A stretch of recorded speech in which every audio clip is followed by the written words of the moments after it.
Makinig tayo, ano? Kasi meron nakalagay dito eh. Pasurrender na ba si Sarah?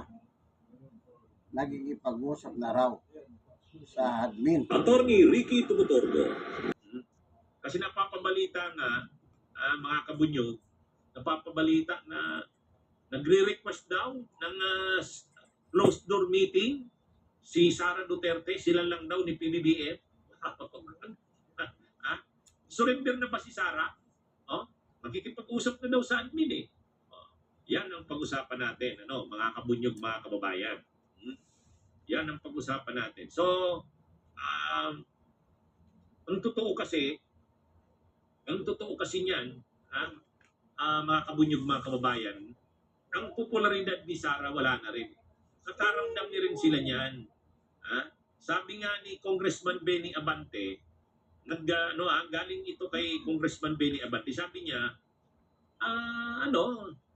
napapansin na naman kahit ng mga pro Duterte na hindi na ganun kalakas si Sara, hindi na ganun kapopular. Sabi ni Congressman Benny Abante, apektado na rin itong mga lumalabas talaga sa impeachment.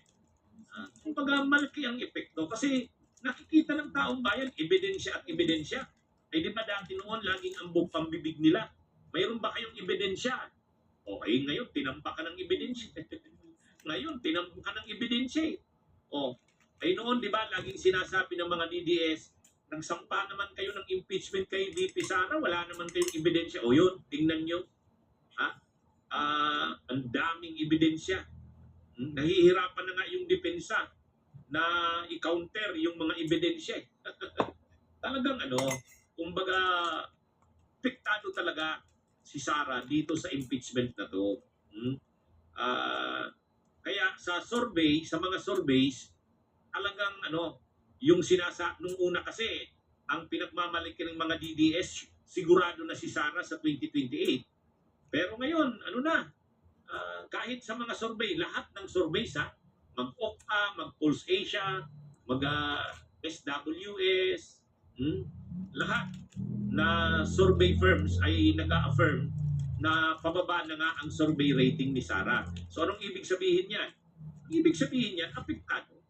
Apektado nitong at ang tandaan natin, wala pa diyan yung talagang matindi.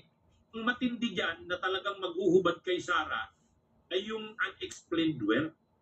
Nakita niyo yung mga dumating nung nakaraang mga araw, yung box ng mga ng bank records yun eh. Yan na yung mga deposito talaga sa bangko. Ay tayo pa namang mga Pilipino, pag nakita natin, ganyan kalaki ang deposito sa bangko. Bilyon-bilyon. Ano na yan? Yan it's over na. Pagka ganyan, ganyan day black. Kaya, so, sabi ni Congressman Benny Abante, totoo naman noong nakaraang mga taon, si Sara, kumbaga napakalakas niya. Kaya nga nung election 2022, sabi ni Congressman Benny Abante, 52 million ang nakuhang boto niya. Pero noon kasi, magkakampi pa ang Marcos at ang Duterte. So nagtulungan sila na makakuha ng malaking boto. Pero ngayon, wala na yan. Kumbaga, yung mga sulit Duterte na lang talaga. Lalo na yung Mindanao, bahagi ng Visayas, yan na lang. Pero yung mas nakararami nating mga kababayan, namumulat na. Kaya sabi ni Congressman Benny Abante, yung popularity ni Sara, hindi na ganun kalakas. Ano na yan? Kumbaga,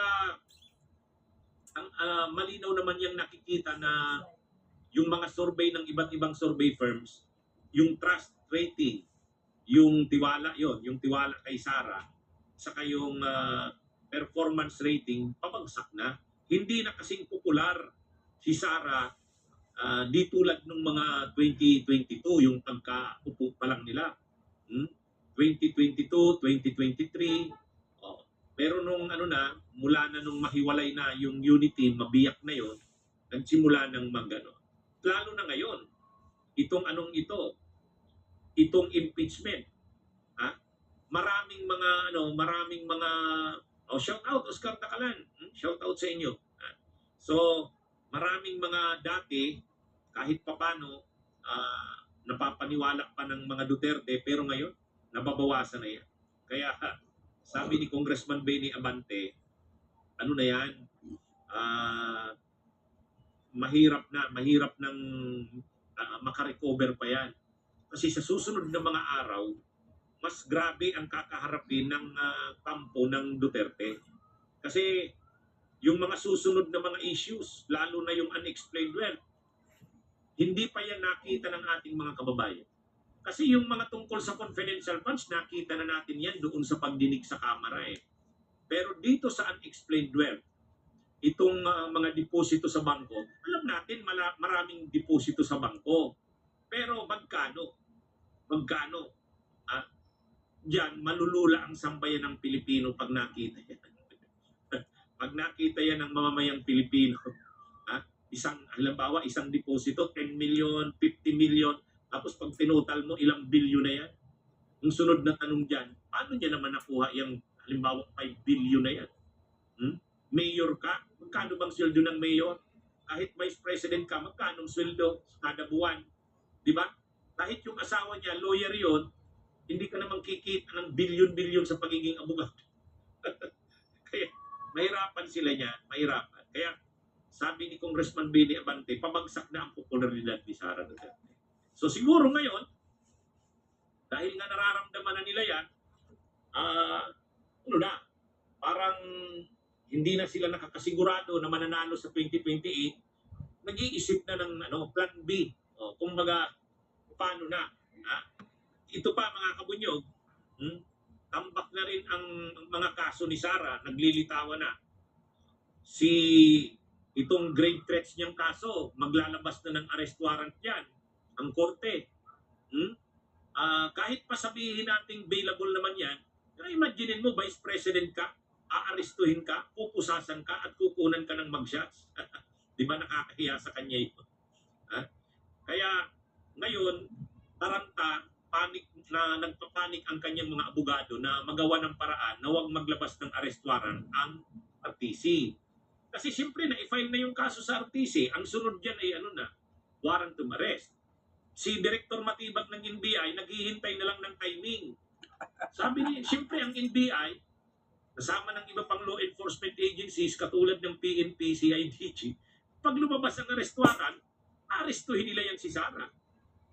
Nakahanda naman daw ang NBI lagi. Kaya yan mga kabunyog, mga kababayan, yan yung So, hindi pa yan. Kapag nasimulan itong sa grave threats, susunod na niyan yung plunder. Yun yung matindi, yung plunder. Kasi non-bailable yun. Parang itong grave threats, test case ito eh. Test case. Ibig sabihin, tingnan natin kung anong mangyayari dito sa grave threat. Pero, pagkatapos nitong grave threat, gugulong na rin yung sunod na kaso. Criminal case din, plunder. Mas matindi yun. Kasi pag naglabas halimbawa sa Sandigan Bayan yon, pag naglabas ang Sandigan Bayan ng warrant of arrest, no bail yun. Makukulong si Sara katulad nila Marcoleta. Ang mga autoridad naman, katulad ng NBI, ng PNP, ng CIDG, sabi naman lagi nila, kapag may warrant of arrest ang korte, i-implement namin yan, kahit pa si Sara Duterte. Kaya ito mga kabunyog, mga kababayan, medyo nakakaramdam na sila Sara niya. Nakakaramdam na yan. Yung mahuhubaran siya doon sa issue ng unexplained wealth, nandun na yung box ng mga bank records niya, nakaready ng ilabas yun. Kapag doon na sa bahagi na unexplained wealth na, ito naman, nagsisimula na ang mga warrant of arrest sa kanya. Sisimulan muna dito.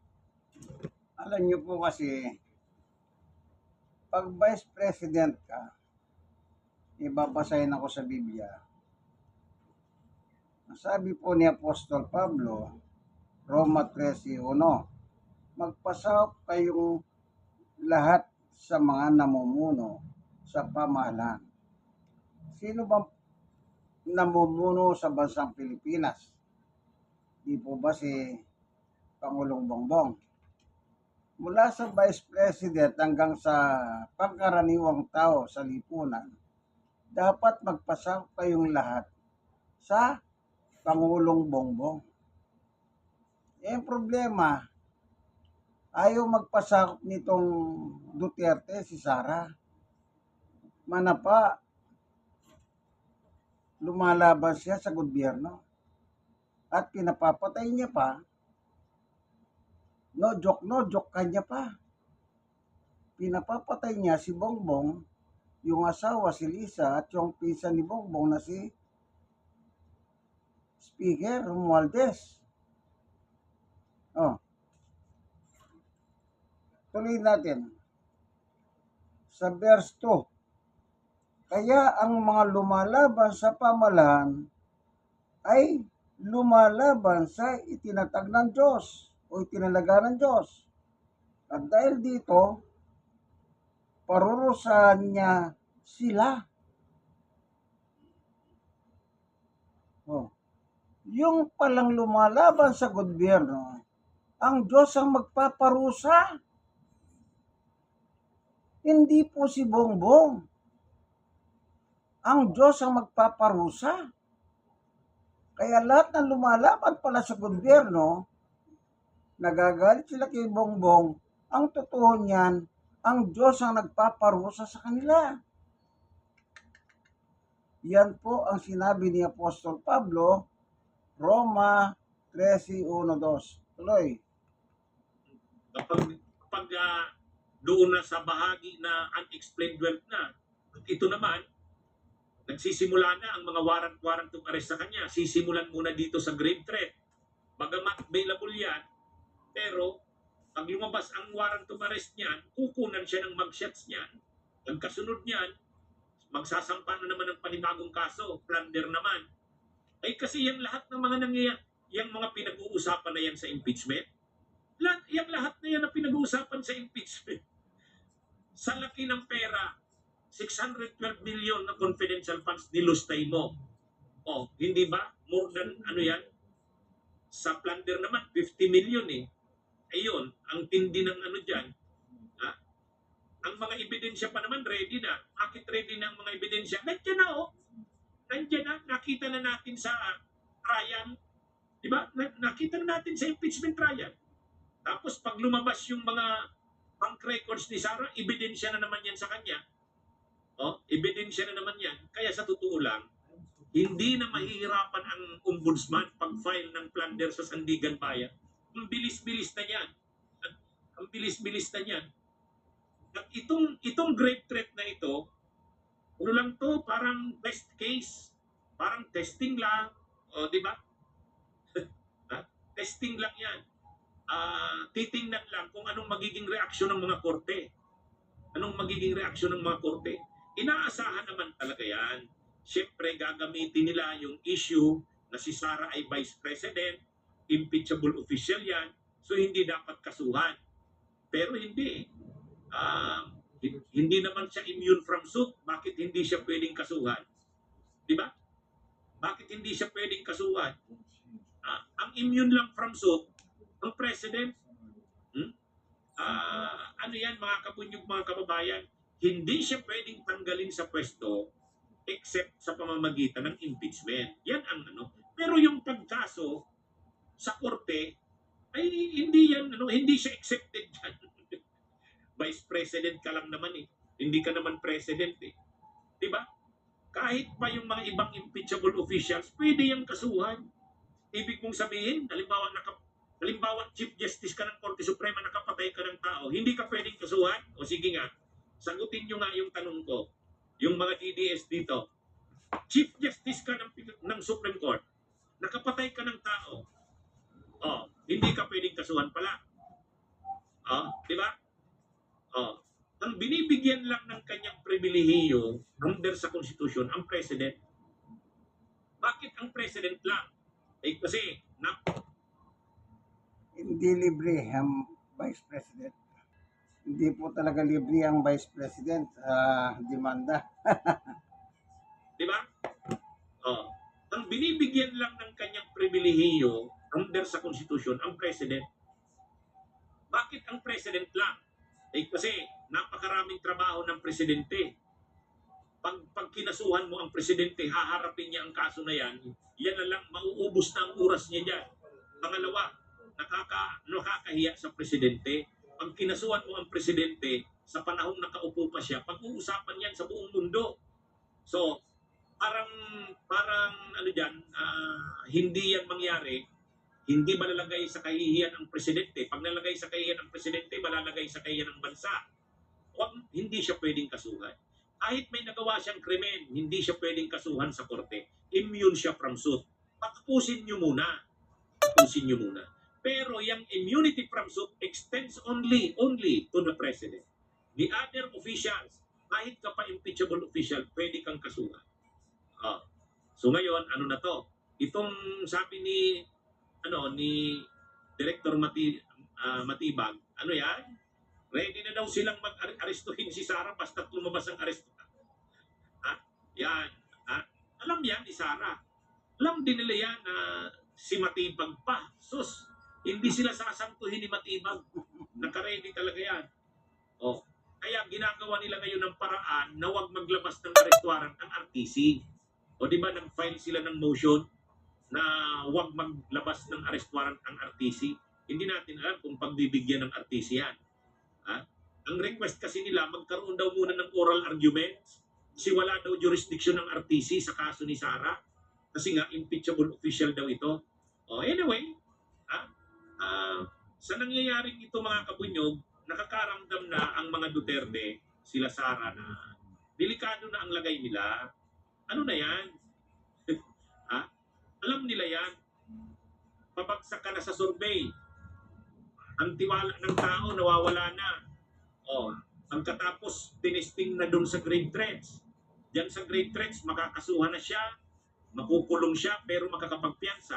Ang kasunod na niyan, plunder. Doon, hindi na siya makakapiyansa. Ano nang mangyayari? Tapos sa impeachment, makukonvict pa siya. Desperado na ngayon ang kampo ni Sara. Mukhang gumagawa na ng paraan na parang ang sabi nga, ang kwento na yan, na kumakalat ang mga balita, humihiling raw ng private meeting si PBBM, ay si Sara, ay PBBM. Maraming post niya. Tingnan nyo. Ito yung mga post na yan, nagkalat yan. Ang sabi, galing sa isang official sa loob ng Office of the Vice President, nagpaabot daw na nagre-request si Sara ng private meeting kay PBBM. Private sila lang. Mukhang mag-o-offer si Sara na magre-resign. Ano na siya, surrender na. Pero, ano yan, kumbaga, huwag naman buksan na yung mga bank records niya. Yung mga ganyan. Mga kabunyog. Ano yan, galing yan sa kung saan mga posts. Siyempre, hindi naman kukumpirmahin yan ng Malacanang. Si Sara Duterte, siyempre, hindi naman kukumpirmahin yan. Hindi rin kasi sinabi kung sino yung source sa office ng Vice President. Pero, doon kasi sa nagkakalat niyan, galing mismo sa staff ng OBP. Nagre-request nga si Sara ng private meeting na kay PBBM. Siguro mag-i-explore ng mga paano kung halimbawa na hindi na siya lalaban, ibig sabihin, surrender na siya dyan sa impeachment na yan, ano ang magiging usapan? Parang deal. Okay, anong deal? At ang posible lang naman makapag-decide yan si PBBM. So, ang parang request yata, private meeting na sila lang. Hindi natin alam kung totoo yan. May message ako na kaibigan ko na medyo mahirap yung one-on-one lang sila sa kwarto. Alam nyo man si Sara, mabigat ang kamay yan. Naalala niyo yung sheriff sa Davao, di ba pinagsusuntok niya? Nung mayor siya? Ay, paano kasuntukin niya si Bongbong? Iba silang dalawa lang sa loob ng kwarto. Di kawawa naman ng Bongbong. Talagang dapat hindi pumayag dyan ng presidente. sa wanunuan na kung ano man yan.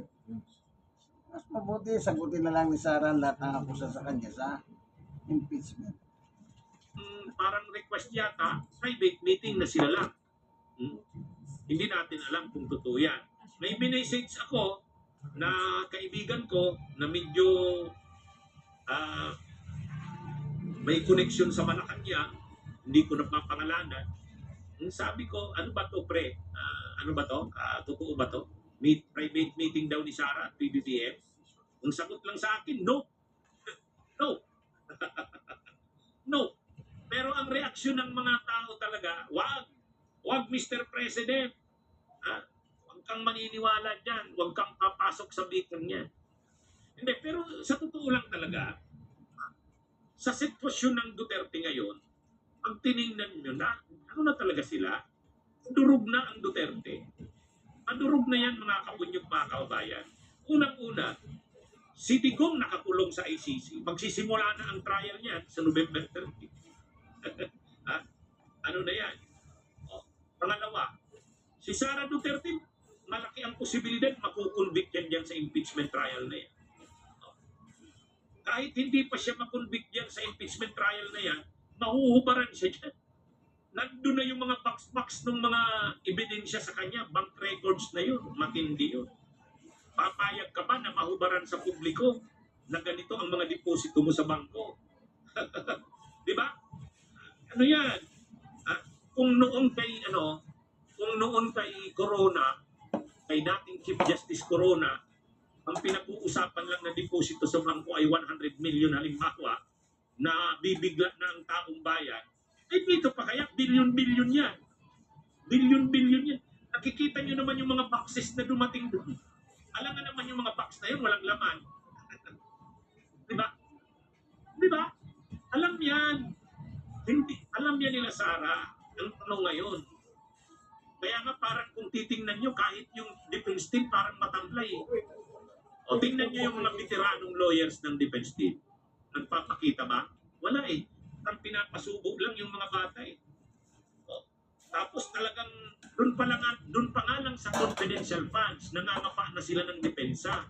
Lalo pa doon sa mga bank, yung mga unexplained wealth na ni Sara. Doon, mahirap na yun. Hirap na yun. Hindi nila hindi nila matatakasan na yan. Kaya siguro nag-iisip na rin talaga ang kampo ni Sara. Nag-iisip na rin paano mag-i-exit yan. Pangalawa, sabihin pa natin napakaraming nakurakot ng mga Duterte sa tinagal-tagal nila. Sabihin na natin, sa tingin nyo sa ginagastos nila sa kaso ni Duterte sa ICC, malaki na yan. Bilyon na rin ang nagastos dyan. Yung bayad sa abogado, yung pabiyahe-biyahe nila papunta ng dahig. Grabe na yan. Wala naman ang nadadagdag doon. Bakit? Wala eh. Hindi na sila nasa ngayon. Kung hindi nasira yung Unitil, busog pa yan si Sara sa confidential funds. Mula kasi Sa Roma 13:3, ganito nakasulat. Ang mga namumuno ay hindi dapat katakutan ng mga gumagawa ng mabuti. Ang dapat matakot sa kanila ay ang mga gumagawa ng masama. Kaya kung nais mo na wala kang ikatakot sa namumuno, gawin mo ang mabuti at papupurihan kanila. Yun. Kaya pag ayaw nyo sa gobyerno, lumalabang kayo. Diyos ang namamarusa po. Ayon sa banal na kasulatan, ang salita ng Diyos, Biblia. wala eh. Hindi na sila nasa ngayon. Kung hindi nasira yung Unitil, busog pa yan si Sara sa confidential fund. Mula kasi 2024, wala nang confidential fund si Sara. At ang budget ng OBP, magkano na lang? 1 billion na lang yata. Diba? So, ibig sabihin, ang mga pundo ng Duterte nadideplete na rin. Nakakaramdam na sila niyan. Makakabawi lang sila pag nanalo uli sila sa 28. Oh, di ba? Ano na yan mga kabunyog? Ha? Hindi lang yan aamin ang mga Duterte, pero nakakaramdam na yan. Siguro nag-aaway-away na yan. Si Hanilet siguro sa kayo mga anak ni Duterte, nag-aaway-away na. Di ba? Kasi siyempre, ano yan mga kabunyog, mga kababayan? Gastos yan ang pinag-uusapan. Oh, gastos yan. Okay sana yan kung gumagastos sila, the same time may kapalit. May kapalit. Ay hindi na nga sila makakakuha ng napakalaking pondo kasi hindi na sila ang nasa administrasyon. Hindi na sila yung nasa administrasyon. Kahit masabihin mong may kita pa rin sila dun sa Davao, hindi na ganun kalaki yan. Samantalang, ang bilis ng labas ngayon ng pondo. Ipapabalik yung 612 million? O, pwedeng isa yan sa iniisip din ni Sara. Lalaban pa ba siya? Ipapabalik yung 612 million na confidential funds. Ipapabalik yung 612 million na confidential funds. O, pangalawa, syempre yung mga assets na yan, unexplained wealth, kinasuhan niya ng ombudsman, ipapa-freeze yung mga assets na yan. Ipapa-freeze yan. O, yan na mga kabunyog, mga kaubayan. Kaya, sa totoo lang, nag-iisip na rin yan sila Sara. O tapos yung mga kasamahan nilang mga kaalyado, nakakulong. Nakakulong si Jinggoy, nakakulong si Marcoleta, nakakulong si Mike Defensor. Napansin nyo ngayon, biglang nabawasan yung mga rally. Wala na yung pinag-share nila si Mike Defensor. O, tapos hindi na maingay masyado sa Senado. Ang nag-iingay na lang doon si Amy si Padilla at saka sila Cayetano. Wala na si Marcoleta. Si Loren Ligarda, nandun. Hindi mo alam kung babalik pa. Kung kailan babalik. Wala na. Si Bongo, tahimik na rin. Yung magkapatid na Bilya, silensyo na rin. Ayaw na rin manamay. Kaya sa totoo lang mga kabunyo, problemado na ang pro-Duterte camp. Kaya itong mga usap-usapan na ito, bagamat walang kumpirmasyon yan, pwede. Posible. Mag-negotiate na talaga yan ng exit. Graceful exit na. Pwede yan. Posible naman yan. Mga kabunyog, di ba? Kaya wala tayong kumpirmasyon, pero hindi naman malayo din yan. Posible yan. Ang nakakaramdam na rin yan ang mga Duterte. Kahit pa anong ni Sara, anong yapang nila Pulong, nila Baste, sa tingin nyo sa mga nangyayaring ito, hindi nila iniinda yan. Si Marcoleta nga, biglang tahimik na ngayon. Di ba? Tahimik si Marcoleta. Tapos tingnan nyo, si Cayetano, Alan, lagi na ngang absent Kasi kakasuhan talaga siya, tutuloy na siya ni Lacson. Si Loren Ligarda nga, hindi na bumabalik pa. Iwan natin kung babalik na ngayong linggo.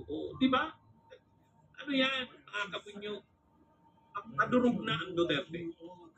Posible So, sa nangyayari ngayon, pinakikita lang ng Diyos ang kanyang kapangyarihan. Hindi si Marcos, hindi. Ang Diyos ang gumagalaw dyan.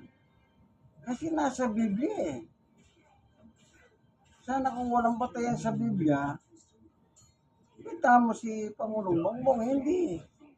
Maliwanag naman ang sinasabi ng Biblia. Pag lumalaban ka sa gobyerno na ang Diyos ang naglagay, ang Diyos ang kikilos para parusahan ang mga lumalaban sa kanyang mga itinilagang mamumuno. Ganun po ang Biblia, napakaliwanag. Dito wala tayong political color dito. Sa Biblia po tayo nagbabatay, kaya yung nangyayari sa pangkat ng Duterte, ano yan? Ayaw nilang sumuko Ayaw nilang magpailalim sa kapangyarihan ng Pangulong Bongbong na itinalaga ng Diyos sa pamamagitan ng national election. Tandaan niyo po yan. Nung araw, hindi ba yung teacher, pinagtangka si Duterte, kinulong na kagad. Itong si Sara nga, hindi nga pinakulong ni Bongbong eh. Di ba? Sige po, hanggang dito na lamang ang ating video, ano? God bless us all po sa ating lahat. Nawa, patuloy kayong manalangin dahil patuloy na nanalasa po ang abagat sa ating bansa. God bless us all. Yung kaibigan Jesus, Brother Manny Bautista.